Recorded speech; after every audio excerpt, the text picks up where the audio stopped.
I'm compelled to make this video. I've been in law enforcement for 10 years, and I'm speaking to my peers, other fellow officers, people in any kind of law enforcement position.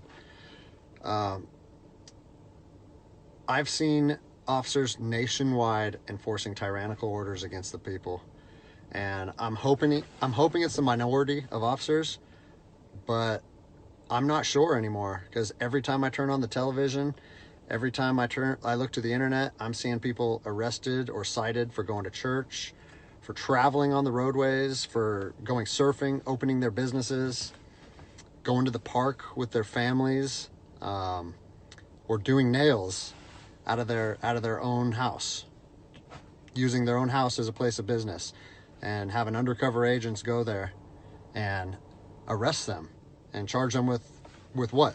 With a crime? I don't know what crime people are committing by doing nails in their own house, but we're seeing this more and more and more, and we need to start looking at ourselves as officers and thinking, is what I'm doing right? Now, I want to remind you that regardless of where you stand on the coronavirus, we don't have the authority to do those things to people just because a mayor or a governor tells you otherwise. I don't care if it's your sergeant or your chief of police. We don't get to violate people's constitutional rights because somebody in our chain of command tells us otherwise. It's not how this country works. Those are de facto arrests. You know, we're violating people's rights and taking money from them, or even worse, arresting them and depriving them of their freedom when they are exercising their constitutional rights. So let's talk about that.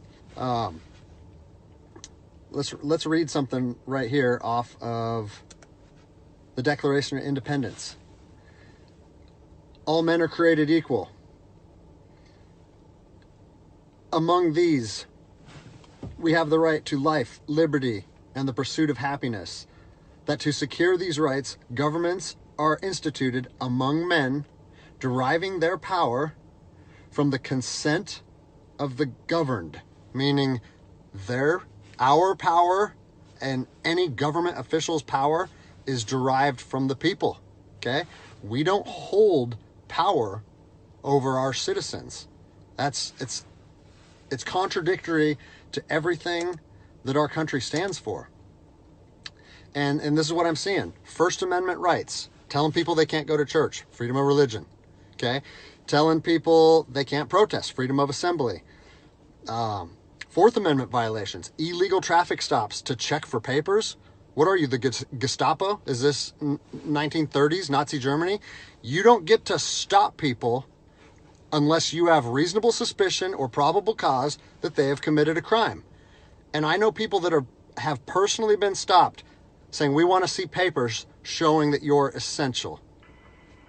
David 2, copy a phone call. That is not how our job works, okay?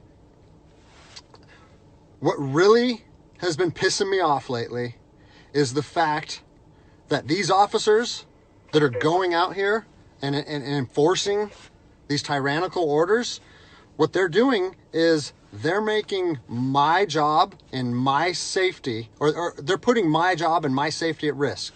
Because what you're doing is you're widening the gap between public trust and law enforcement officers.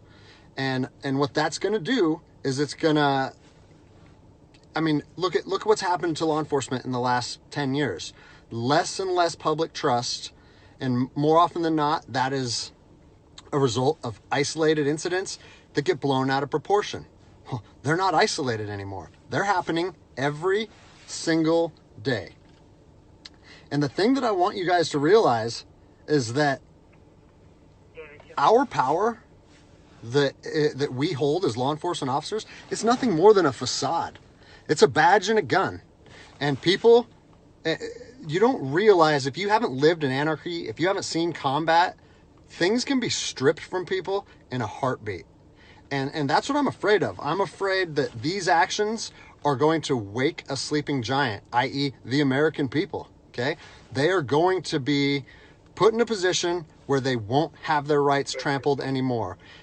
And us as law enforcement officers, we'll have our ability to enforce the law stripped from us in about 10 minutes.